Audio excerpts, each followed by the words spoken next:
Okay, hello everybody. Welcome to another um, webinar hosted by the Education Committee of the National Association of Plant Breeders. Today I have the pleasure of introducing Anthony Parker, Commissioner for the Plant Breeders' Rights Office of the Canadian Food Inspection Agency. Anthony was appointed to the position in 2014 and is given the mandate of advancing legislative changes to Canada's Plant Breeders' Rights Act. It's also the head of the delegation to International Union of Protection of New Varieties of Plants, known as UPOV, and as I understand, is the incoming president of UPOV, correct? In a couple of Uh, years, yeah, vice right. president right now, and if I do a good job, let's hope that it moves to president, but Wonderful. still Well, we uncertain. hope to see a Canadian head that. Uh, but prior to working at CFI, Anthony worked for many years at Agriculture and Agri-Food Canada's corn breeding program and has a master's degree in plant breeding and genetics. Uh, uh, Anthony was raised on a farm in Eastern Ontario and has been passionate agriculture his entire life. And with that, I give you the floor. Anthony, thank you very much for joining us. And my pleasure. Thanks very much, Valerio, for inviting me. It really is a pleasure to come and speak to the National Association of Plant Breeders. The last time I had the pleasure was many years ago when the annual meeting was held in Guelph, Ontario. So I'm kind of thrilled to come and talk about this subject. It is, of course, a Friday morning, and people probably had a long week, so I'll try to keep this light and fun, even though I have many slides, and leave enough time for questions. So I'm here to talk today about a form of intellectual property protection that is specific to plants. It's called plant variety protection. You would know that if you're in the United States. In Canada, we call it plant breeders' rights. And it's very conceptually similar to both patents and copyright. There's some differences. But really what it means is a breeder on a voluntary basis. If they wish to obtain intellectual property rights, they can do so long as conditions are met. The conditions are that the variety is new, distinct, uniform, and stable. And if they can meet those conditions under the system of intellectual property rights, they can receive an exclusive monopoly on their variety, which kind of means that they're the only one who can authorize that others can do things with your variety. Anthony, For just a comment. If you are passing slides, we don't see them. Oh, but it seems No, like I was just you're going to good. start out with the first slide Oh, and then yeah, breeze through. oh, apologies. No I'm so problem. sorry to interrupt. Go Yeah, ahead. no, that's okay. So the IP protection lasts for up to 20 years, 25 years for trees and vines, grapevines, particularly because they take longer to breed. And this system of intellectual property protection is very much harmonized internationally under a global system called the International Union for the Protection of New Varieties of Plants. When you have these exclusive rights, you can license them to others, you can collect royalties, and you can collect, this can support investment in plant breeding, very much utilized in the private sector, but more so and more so year after year in the public sector, where sometimes funding is very difficult to come across. So if I can get my slides to advance here. So a few things I'd like to cover with you today. Why is plant breeding important? Well, I hope I'm preaching to the choir on this one. Maybe the argument that I need to be a bit more convincing with is what is intellectual property protection itself and why do you need it in plant breeding? And what is this UPOV system and what are the specifics about this legal regime that we call plant breeders' rights for plant variety protection? So I'm very fond of corn. As Valerio indicated, I was very lucky to have worked in a corn breeding program very young in my career. I didn't stay for that long. I was thrilled to see an old colleague of mine, Jean-Marc Montpetit, a few years ago in his corn breeding program at Corteva. But what I'm going to try to convince you of with this slide is the impact of professionalized plant breeding. Right, in corn, we've seen massive increases. It's a fun crop, responds well to hybridization. But heterosis, hybrid vigor, in the early investigations in breeding corn had a other benefit besides greater yield, uniformity, high stability. resistance to stress tolerances, is it provided for a biological form of intellectual property protection. As we all know, if you start to save and reuse seed from a hybrid F1, well, things start to go downhill by the F2, and by the F3, pretty bad as things segregate out. You lose your uniformity, you lose your hybrid vigor. So it really was a boon to private industry to invest in this, but also public sector, right? Some amazing corn inbreds that sort of stimulated corn breeding in the US, coming out of Iowa State, that famous B73 by Missouri 17 cross that dominated the marketplace for many years, and was the catalyst for some private sector investment. Of course, Pioneer was very early into that marketplace. Story of Henry Wallace, but there was also other competitors, Funk Brothers Hybrids, DelCab was in there. But all through this progression of increased research and investment and plant breeding, we saw along the way some milestones that helped protect those investments and that research and development, particularly in the US. In 1970, the introduction of a Plant Variety Protection Act in the United States. So you can now come to government and seek intellectual property protection and obtain a plant breeder's rights or plant variety protection certificate for your innovation. Then in the early 1980s, a landmark court case, which decided essentially that higher life forms in the US were eligible for utility patent protection as well, the Chakrabarty case. So we see, at least in the private sector, this layering of double protection. Companies will seek to protect their corn and bread lines with a USPBP certificate, but also might seek a utility patent as well. And then as we went into the late 1990s, early 2000s, patents being issued on genetically modified traits. And what's not captured by this slide is what's going to happen with new breeding techniques, right? A whole new technology that's being introduced and the protections that are necessary to make those investments in continued breeding. So really great response to research and development in this type of crop, but along with it comes various forms of intellectual property protection to preserve those investments and encourage reinvestment. What is IP? Well, IP is really refers to creations of the mind. It can be various things. It could be inventions. It can be literary and artistic works. It can be designs and symbols. It also could be names. So intellectual property rights are very similar holistically in protecting creations of the mind, but they're very specific in terms of the subject matter. And there's different statutes for protecting different things. Copyright we usually associate with artistic works. And what's really interesting about that is a copyright, if you're an artist, you never have to really apply for it. You can register your copyright, but the minute you fix your creation, so put it in physical form, you're entrusted with those copyright rights. It's different for patents. Patents, you have to show your work to government. You have to convince them that you've met conditions for protection. In the case of patents, it's that it's new, it's non-obvious, so it has an inventive step, and it has utility or usefulness.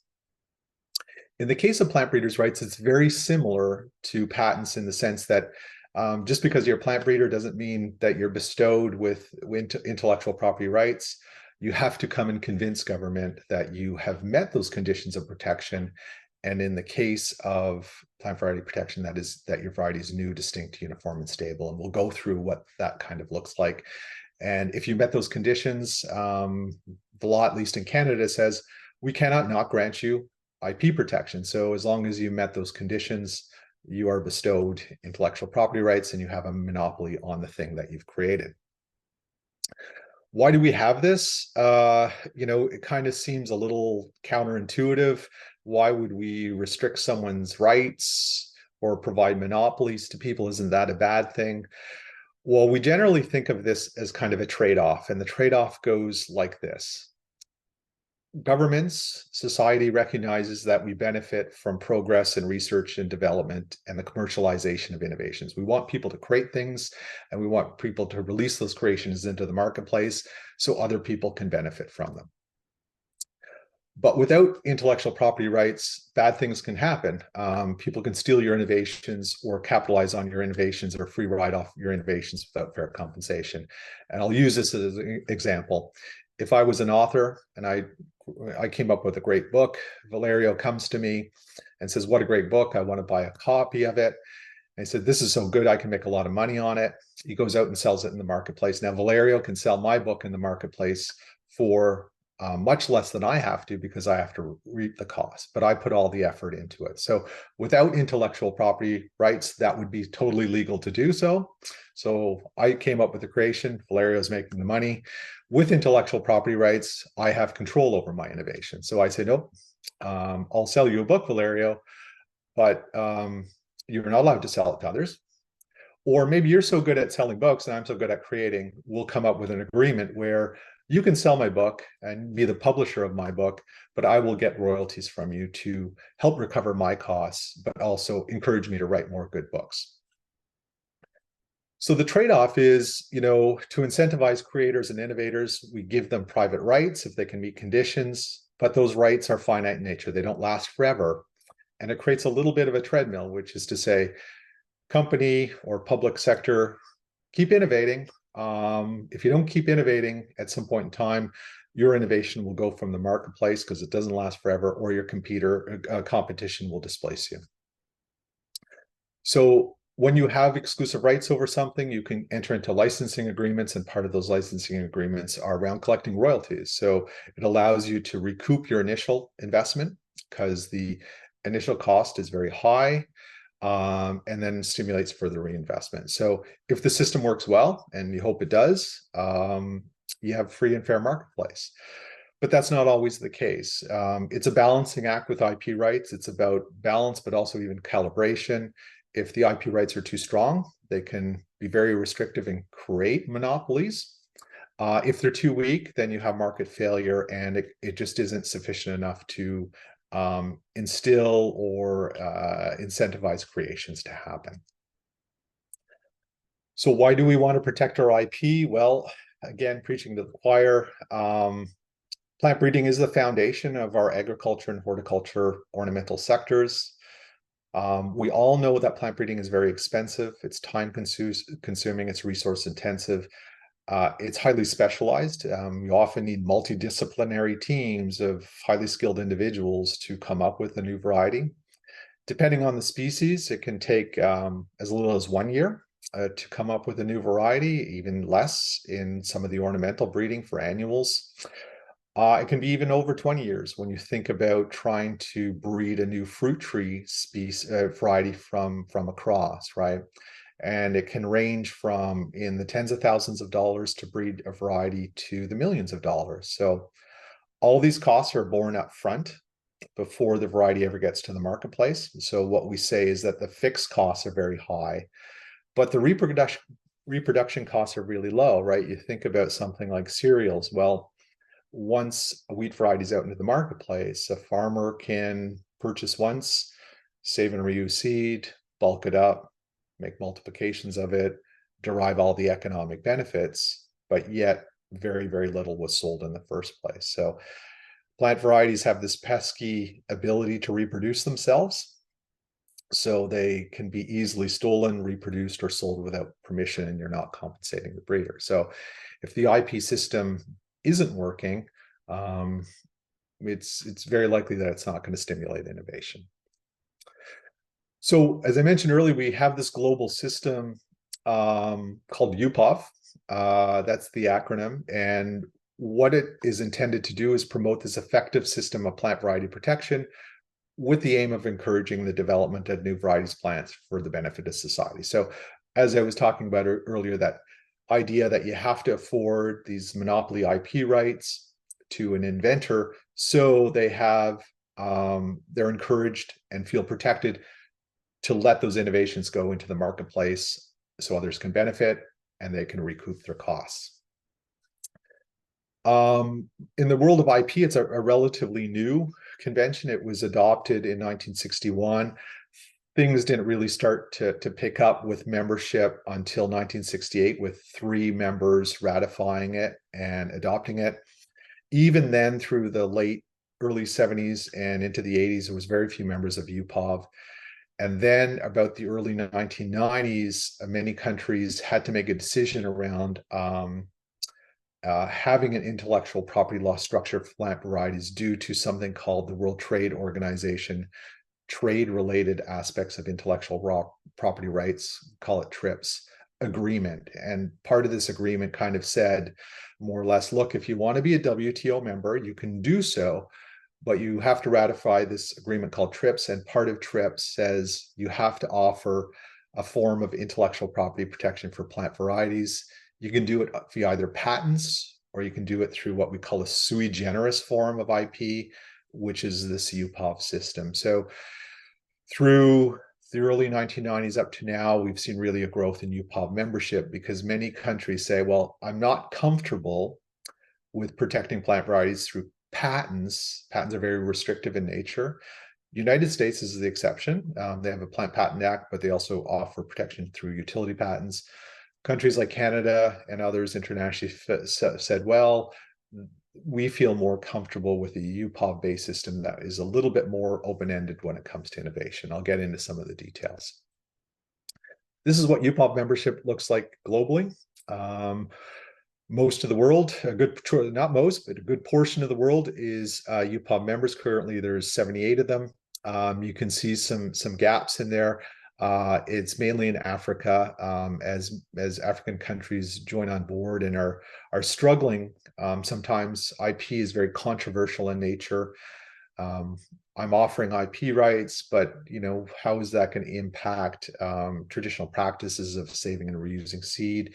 So in many of these countries, it becomes a very controversial and politicized dialogue. It's very hard for them to join on to UPOV. But this is where we're going to see growth in the future, is in African countries becoming UPOV members.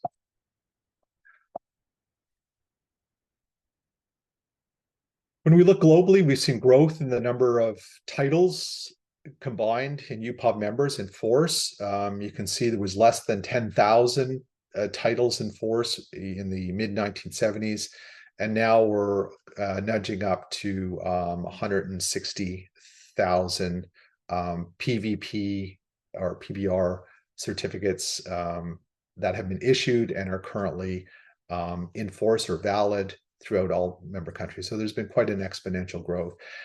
And things are picking up even more, particularly with China and the interest in plant breeding and protecting their innovation, as well as other countries in Southeast Asia.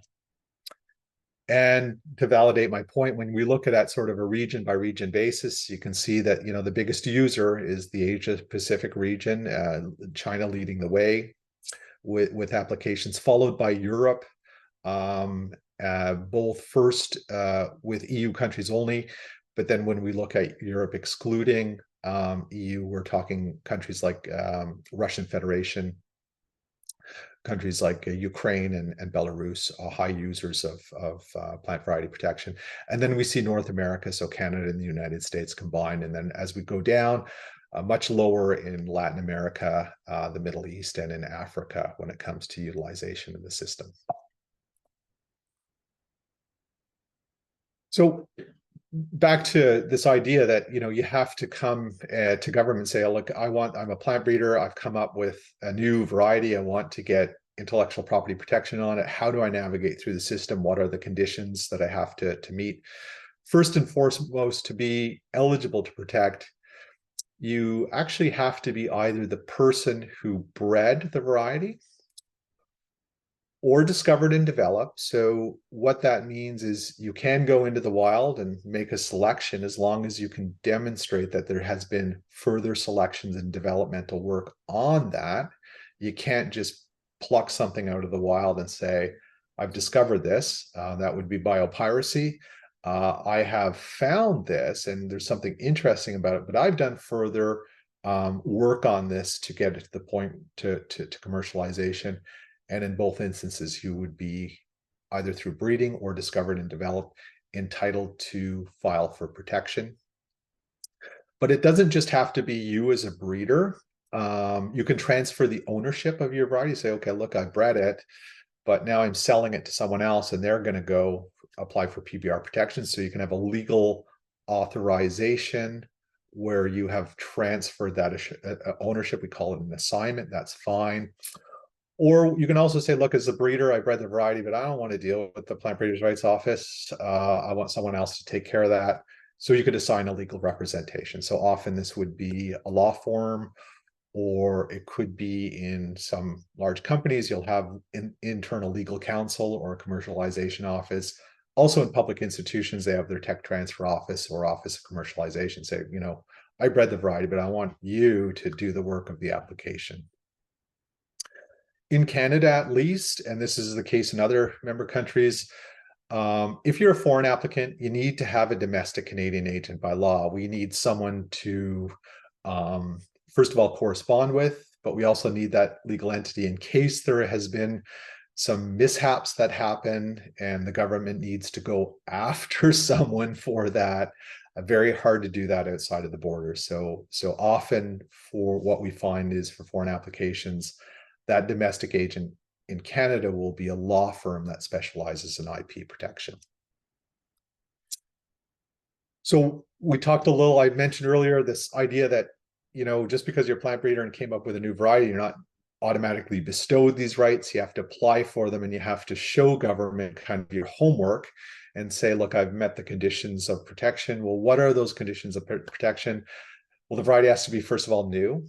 And new in our world means it cannot have been sold in the marketplace domestically for over 1 year. So you have up to 1 year to test the marketplace. And you have up to 4 years from filing and for sales in another UPOV member country to decide on which other UPOV member countries you want to file with. So the clock on novelty doesn't last forever. You can't kind of go, I'm going Canada, but then I'm waiting 10 years and going to the United States, and I'm waiting 10 years and going to France. The system kind of goes, look, first filing, you have to sort of make your decisions within 4 years of, for sales, for 4 years, which other UPOV member countries you're going to file in. It's 6 years for trees and vines. Again, it's that idea that these take a lot longer to have market establishment for. Yeah, your variety has to be distinct. This is really the crux of the issue for most breeders, demonstrating distinctiveness. And what does that mean? Well, it has to be clearly distinguishable from all varieties of common knowledge. So what a breeder has to do is kind of narrow the field and say, look, I'm showing you how my variety is different from the most similar variety by the characteristics that I'm looking at. Sometimes it's very easy to pick what those varieties of common knowledge are. If you're doing something like mutation breeding, where you're deriving it just from a monoparent, it's very clear that you'd probably use that initial parent for which you derived your new variety. In cross is a little different, but generally breeders know what they're breeding against, right? So in state-run testing systems, they have vast collections of varieties of common knowledge that they use to make determinations. In Canada and the United States, Australia, other countries, we have a breeder cooperation testing system. I'll get into that a little bit more. And what we really do is we ask the breeder to tell us, well, what do you think are the most similar variety of common knowledge for which you're comparing your variety, and how can you demonstrate to us that's true? And we'll do some checks on it and look at catalogs and look at databases to see if that's the fact. Uniformity, all uniformity means is that it meets the tolerance for the crop type and its uniformity. Everything looks more or less the same. We know there's never always 100% uniformity. That's hard to achieve, but it is on a crop by crop basis. And stable means solely that through every cycle of reproduction of the variety or propagation of the variety, it remains unchanged. You also have to have an appropriate denomination. So you pick a name and you propose it to us, and we look it up and say, has that name been taken before? Or potentially, is there something misleading or confusing about that denomination that we might say that is not accurate? And once you've done that, you're entitled to the rights. There are things like formalities that vary from country to country, how much you pay to apply. what other paperwork you have to submit to it. But one of the binding treaty obligations of UPOV is if the variety is new, distinct, uniform, and stable and has an appropriate denomination, you cannot not grant intellectual property protection. You have to give them the IP rights. I talked a little bit about that examination process. And there's 3 different ways under UPOV that you can do the examination of a variety that is coming for protection. In the European Union and its member states, they have really, really good state-run testing facilities. And this is beneficial to the applicant. You just simply hand over the money and your propagating material, your seed or your plant, and you say, go forth and do the testing on my behalf and render a decision at the end of the day. A great system, but they're very, very expensive to operate. So the state has a lot of subsidization in that system to have these testing stations all over Europe. So conceivably, you can go to what's called the Community Plant Variety Protection Office in the EU. You submit your application. It's wonderful. You could get protection all over Europe. And what they do is they have entrusted offices that do the testing in various countries, and they specialize. So in ornamentals, they might, if you're applying for an ornamental, they might send your material and the testing to go off to the Noctenbouw in the Netherlands, and they would do the testing, issue a test report, indicate, yes, we think it's distinct, uniform, and stable, and that would be communicated and you met the conditions of protection. It's a wonderful system. Other countries did not go that route. Canada, Australia, the US went with a breeder cooperation testing system. In our case, it's because we adopted the law at a time of austerity measures, and our government kind of said, look, breeders, you want this, it's fine, but you're going to have to do the grow outs on your own location or contract with someone to do it. And what will happen is an examiner will come and visit you, and you as a breeder are going to collect all the data, and you are going to take instruction from the office on how to do your trials. And at the end of the day, the office will issue a decision on it, but it is really a cooperative relationship. And the reason for that is because we keep the costs low. So in an office like ours, our revenue on an annual basis is about $1 million, and our expenditure is about $1 million.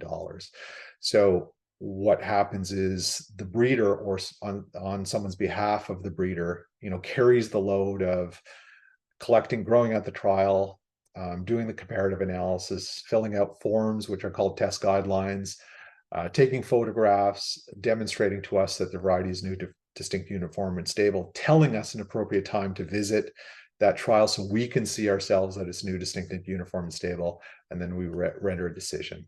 So these systems tend to be a little bit lower cost, but the cost to the breeder is higher because you have to kind of do all this stuff on site. And the one last thing I'll say about that is depending on what type of breeding entity is how you view this. Largely in the private sector, the breeders kind of get it. They say, this is a necessary step that I have to go through. I might not like it, but the IP rights are very valuable to me, so I'll have to go through this. That is also the case many times in the public sector as well, depending if that breeder or that technician or that breeding program understands the value of the IP rights to what they're doing. Quite often we find that if the breeder themselves and the breeding program is not getting any benefits from this IP protection, or they can't see it, this becomes kind of a burden on them, right? So it's, what I would say is, if I'm talking to anyone in a commercialization office or a tech transfer office in a public institution, if those IP rights are valuable to you, you got to sort of explain to your breeding staff why you need to do this. And finally, and Canada does this in other countries, we shop around high quality distinctness, uniformity, and stability examination reports. We call them DUS reports. So we don't want countries to necessarily have to repeat this process in many different jurisdictions. It's an administrative burden. So in Canada, we've taken the decision to say, okay, for greenhouse grown crops like vegetables and ornamentals, as long as it's a high quality UPOV testing program in place and we can have confidence in the DUS report, we'll take it over instead of you having to conduct the test again in Canada. So, and also to promote our system, we shop out any of our DUS examinations, and we provide that free of charge. So if a country wants to take over a Canadian DUS test report, they can do so. Very few do, but some have confidence in our system. So what do you get? So let's say you apply, you get your PBR certificate. What are your rights that you get? Essentially a whole suite of rights that allow you to control your propagating material, your seed, up to the point of bringing it into the marketplace and afterwards. So you have control over production, reproduction, import, export, sale, including advertising, conditioning, stocking, and you can authorize people conditionally or unconditionally to do any of these things.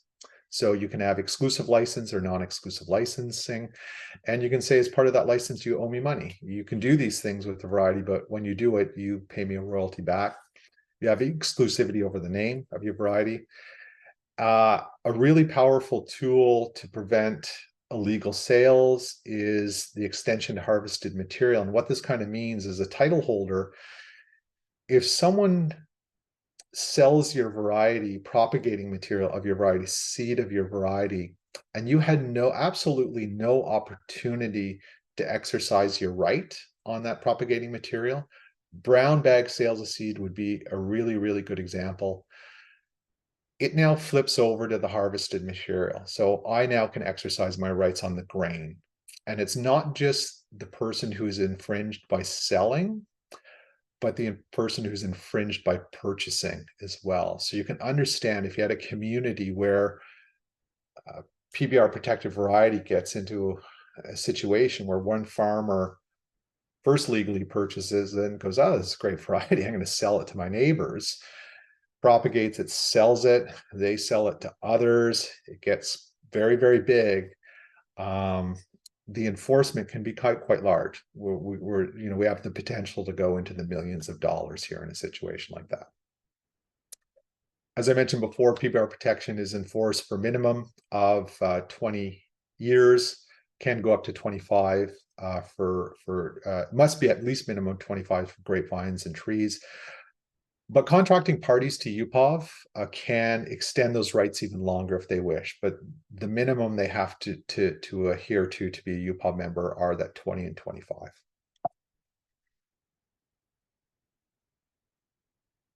Other rights that you get in your suite, well, if someone has a variety out there that's not clearly distinguishable from your variety, we can't tell the difference, and you filed first and you have your protection, your IP rights extend over that variety. Your IP rights extend to varieties that have to be new varieties that are created that have to use your variety to create that new variety. That's a legalese for just saying it's the inbred hybrid relationship. You protected parental inbred line as a variety. Once you protected, any hybrid that you create using that inbred line is also protected by plant breeders' rights. I won't get into it today. I could spend 2 hours talking about this topic, but there is a legal concept called essentially derived varieties. This is going to be really, really important in the age of new breeding techniques using things like CRISPR-Cas9, where you're doing induced mutations. There's a 3-part legal test. If I have protected my variety and Valerio comes along and says, you know what, I'm going to change a couple of characteristics and I'm going to claim ownership of that variety, he would have to apply the 3-part EDV test and determine, do I escape EDV concept and I'm free to go, or am I captured by it? And I have to seek authorization from Anthony before I commercialize it. UPOV has just been discussing this for many, many years and has come out with an explanatory note that strengthens this concept of EDV, particularly in the world of new breeding techniques, where you can make several changes, not just 1 or 2 like you used to do through back crossing or genetic transformation, but you can manipulate a lot of things. So as a plant breeder entering this new age and you have PVP protection or PBR protection, really pay attention to this concept called EDV. There's also limitations on the breeder's right in the PVP system. There's a breeder's exemption. You can take someone else's variety when it's PBR protected, integrate it in your breeding program. You don't need to seek authorization to do that. Some companies will try to put barriers in place through contractual law, but through the statute, you're permitted to do that. You're permitted to do research on PBR protected variety and publish the results. It's called the researcher's exemption. You don't need to seek authorization. There's a provision that is really targeted at the underdeveloped, developing world. In the case of subsistence farming, you can use PBR protected varieties, propagate that. If you're only using it on your own holdings for your own purposes and your own subsistence, the rights holder can't exercise their rights on you. There are some optional things in the PBR system too, something called the farmer's privilege, allowing farmers to save and reuse seed of a protected variety on their holdings without seeking authorization. But that's a balancing act, and some countries do it well and some countries do it poorly. Canada does it very, very poorly. It's a very controversial subject. But this balancing act was meant to be, okay, in things like cereals and pulses, yes, farmer, you're allowed to save and reuse seed of a PBR protected variety, but it should be within reasonable limits and subject to the legitimate interests of the breeder. So what that generally means is you should pay to do it. You should pay a small fee to do that, $1 an acre, $2 an acre, or buck a ton on your harvested material. Countries like Australia have systems like an endpoint royalty. UK has a farm safe seed royalty. And what it does is really ensures that there's fair compensation back to the breeder when someone does save and reuse seed of a protected variety. There's also something called a compulsory license if things kind of go sideways out there. And let's say Valerio has the best variety of pea, and it is the only pea variety that has resistance to this devastating pathogen that's out there. And Valerio goes, you know what? I'm not releasing it out into the marketplace. Someone could come to me as the commissioner and say, look, this is a public interest. This variety needs to get out there so badly. Could you issue a compulsory license? And we will go through this legal mechanism of assessing it. And then at the end of the day, I might say, yep, I'm sorry, Valerio, but we're forcing it into the marketplace. But Valerio, don't worry, you're going to get fairly compensated. That's part of that. So we've never had a compulsory license issue ever in Canada. We hope we never do. With a free and fair marketplace, one would expect that doesn't happen, but there is a safeguard. And of course, once those rights are over, they're over, right? So if you at the end of the term, 20 years, they become public domain. But even earlier than that, sometimes the variety rights holder will say, look, the variety has no more use to me under IP protection. I'm just letting it go into the public domain. Or what we do in Canada and many other countries is we go pester the breeder on an annual basis and say, look, breeder, knock, knock, knock. You have an annual maintenance fee that you have to pay to maintain the right on your variety. If you don't pay it, we're going to revoke it. And there's really a public policy purpose behind that. And that is to say, we're checking in with you on an annual basis. And if you think you need the right, then you pay us a nominal fee to maintain that right up to 20 years. If you don't think you need the right any longer, then you don't pay us, and then it goes into the public domain. So this is really interesting because in some crops like cereals, even though the IP protection lasts for 20 years, what we find is the title holders like Agriculture and Agri-Food Canada or the University of Saskatchewan will only sort of hold on to that variety on average about 7 to 8 years, and then they've displaced it with something else in the marketplace that's better. A little bit about infringement. I'll only talk about the Canadian example. That's what I'm familiar with. No IP office plays an active role in infringement. Once we grant the rights, they're private rights, they're Valerio's rights, they're Jean-Marc's rights as a breeder, and it's up to them to enforce it in the marketplace. So the act kind of lays out what we call legal remedies, which is, okay, if someone's infringed your right, you take them to court. And there's two places in the court system you can start. If it's a regional basis, you're going to start probably with the provincial court system. If it's national in nature, you're probably going to have to go to the federal court.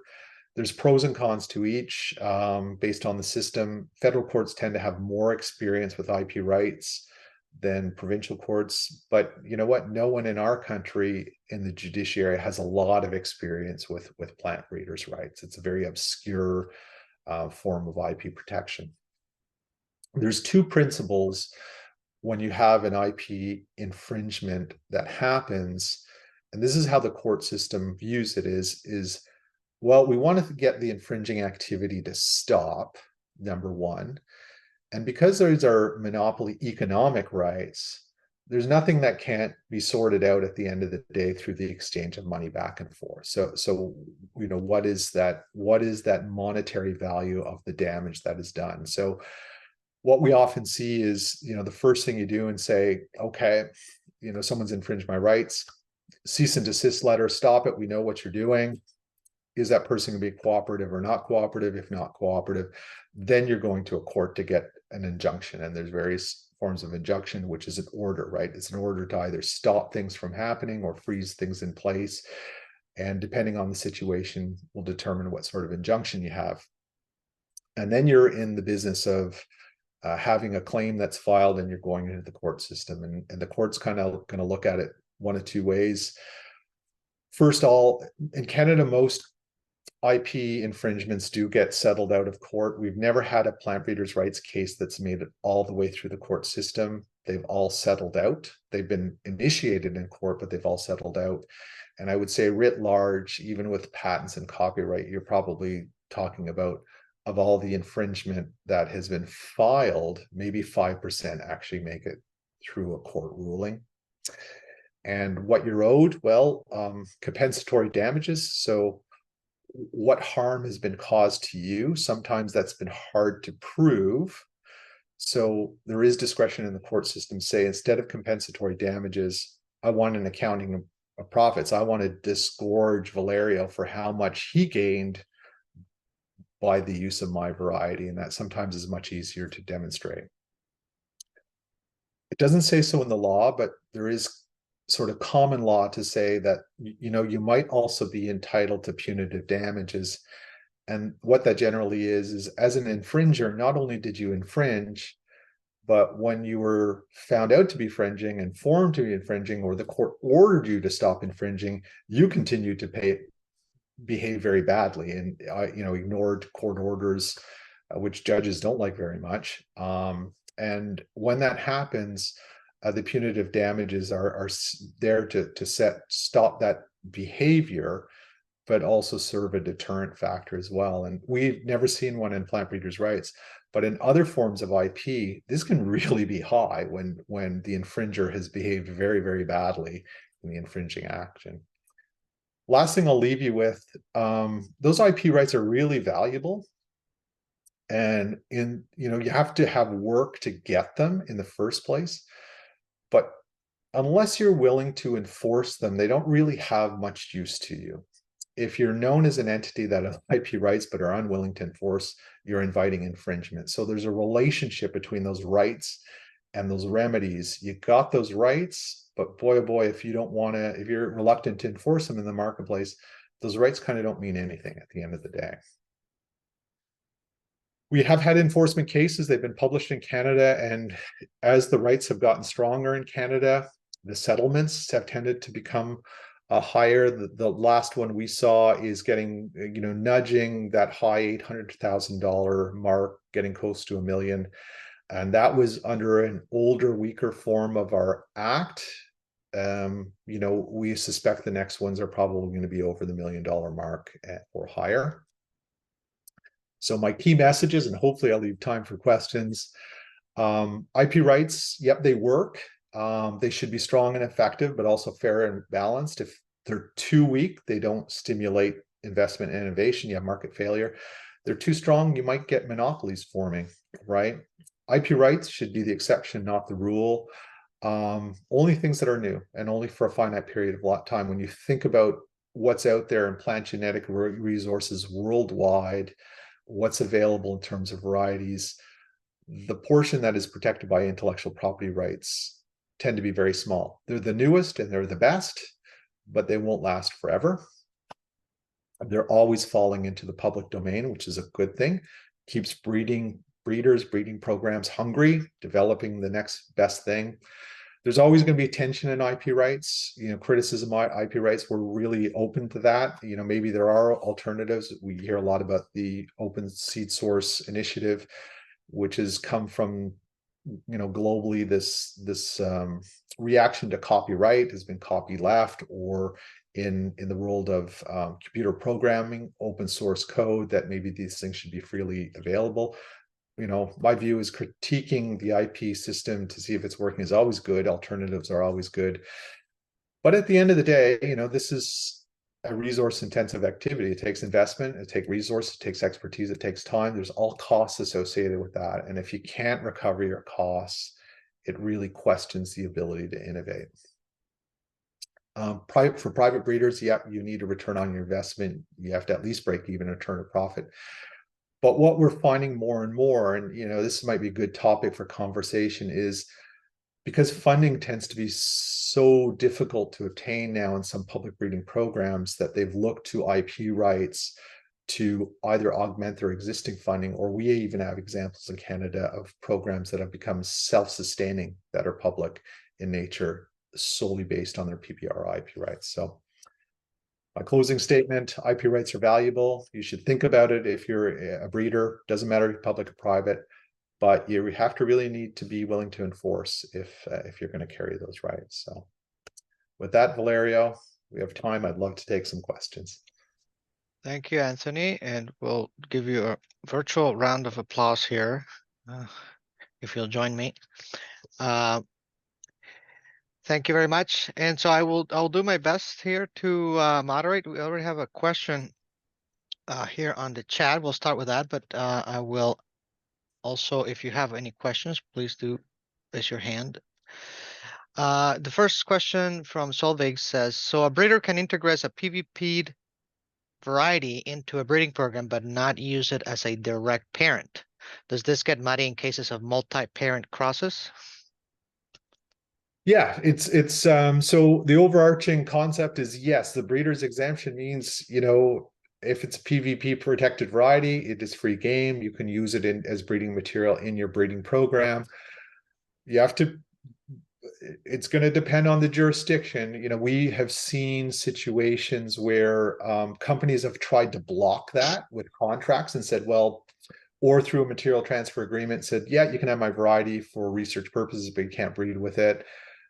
We have never seen that tested in court, but my viewpoint on this is you can't contract your way out of a federal statute. We've had situations where we've seen between breeder to breeder trying to block this happening, and our advice has been to the person wanting to use the material, go purchase it legally. Go buy a bag of seed, go buy a plant. When you do that, you've exhausted the right to the breeder, okay? And then you've used it for a different purpose with this breeding purpose. So to Solveig's question, you can use that as a source material, any type of breeding that you're doing.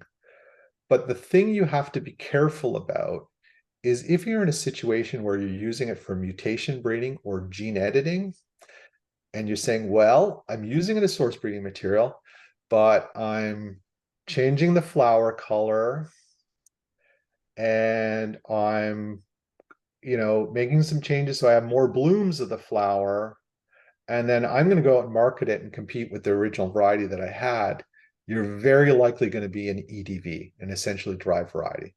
So you will have been allowed to do the breeding, but the commercialization, you have to go back to that initial breeder and say, look, I need your authorization to do it. When you're breeding EDVs, and we've seen this successfully in some companies, is sort this out early in the breeding process. We have seen arrangements cooperatively from company to company that say, look, we're exchanging breeding material back and forth.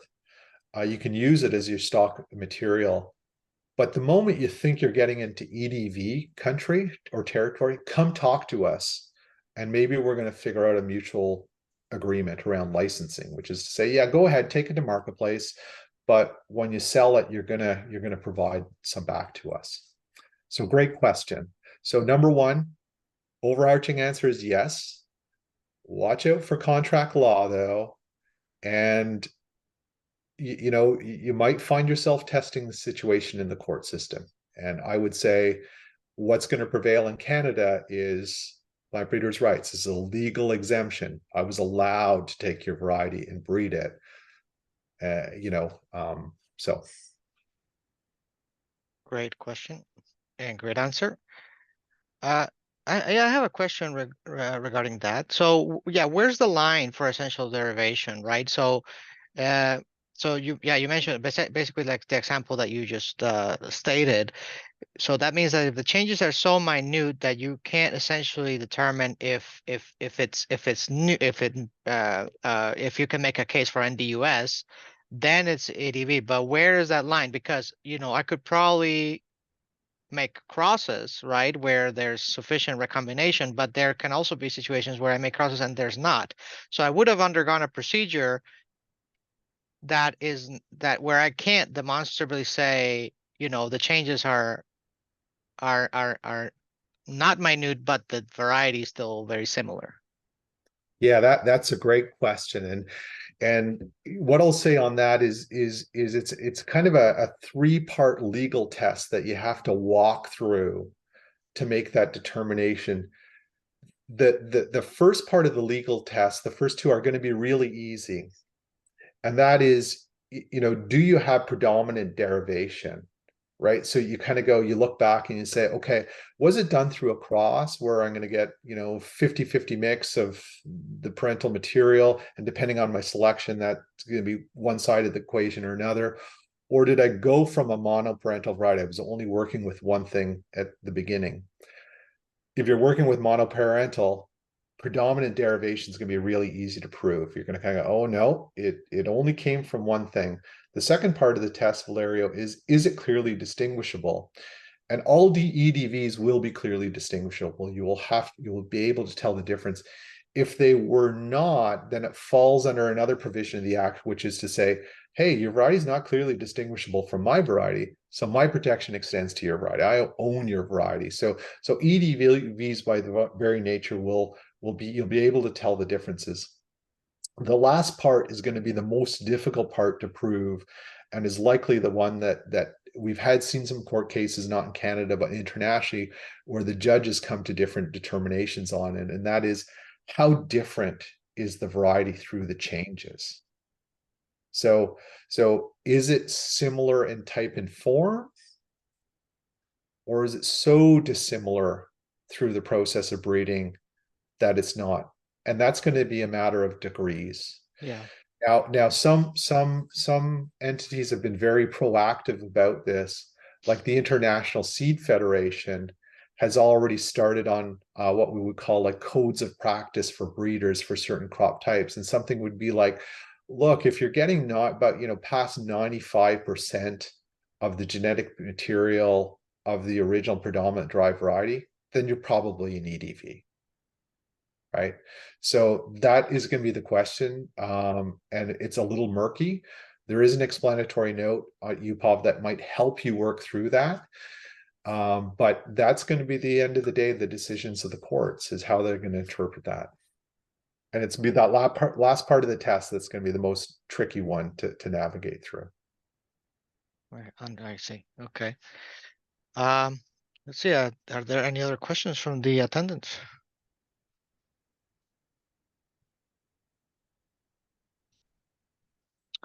Well, looks like everything's clear.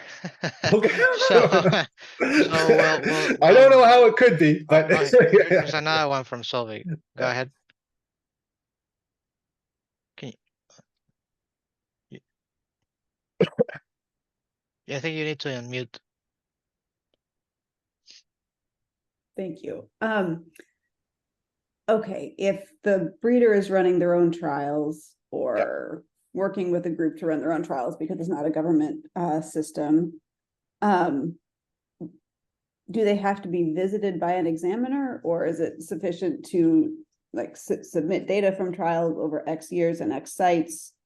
Do you have to can you prove unique performance in a certain market area versus like, can I release a new variety that's uniquely suited for the upper Midwest. And demonstrate that in those regions is performing better over yeah, I guess like, but what's the extent of those trials that we would need to those are really good questions. And the challenge a little bit with the breeder cooperative testing system is it will differ from country to country as you apply. So Australia, Canada, the United States have similarities, but they're not identical. In the United States, for agriculture crops, you as the breeder are on the hook for doing the trials according to the requirements of the Plant Variety Protection Office, and you do not need to be visited, right? You submit your data. In the Canadian system, if you were to apply in Canada, you would do the trials according to our instructions. We'd give you detailed information. Here's the test guideline. Here's the data you have to collect. Here's the photographs you have to collect. Here's how to do the trials. And for agricultural crops that are seed reproduced, what we say is in that second year of testing, we're going to come out and visit you, and we're going to have a look at the trial. And you tell us the timing of that we're going to see those most distinguishing characteristics to tell your variety from the other variety. So my summers are spent racing back and forth across the country looking at trials. In most systems, and this might seem counterintuitive, the PVP office does not care about the performance of the variety. That's for the market to sort out. You have to show me that it's distinct, uniform, and stable and new, and that's it. If it's the greatest variety or the worst variety, that'll sort out in the marketplace. It's a little different than another concept called value for cultivation or use. You see that in Europe, or variety registration in Canada, where you do have to meet merit criteria to legally sell the variety. That's different from IP rights. So in the world of IP rights, distinct, uniform, and stable, once you've showed us that, you're good to go. Awesome. Thank you. So it sounds like 2 years of trials. Yep. For agricultural crops that are seed reproduced, 2 years of trials. For potatoes in Canada, it's 1. For ornamentals, it's 1. For fruit tree species and berry fruit, it's 1 year. Great. Thank you. Right. Okay, well, with that, we'll thank Commissioner Parker for the presentation, and this will be uploaded to YouTube soon. So we'll share the link with everybody. Wonderful. Yeah. Thank you so much. No, Yeah, my pleasure. And if anyone has some questions, you can find my email address, or I'll leave it with Valerio. Maybe I'll even type it in the chat here while we have a second. And I always love to hear questions, so please do feel free to reach out to me, and I'll get back to you right away. Yeah, we'll make sure we add that to the description of the video too. Yeah. We want to encourage more plant breeding. For sure. Yeah. Okay. Thank you so much. Thank you everybody for attending. Take care. Bye now.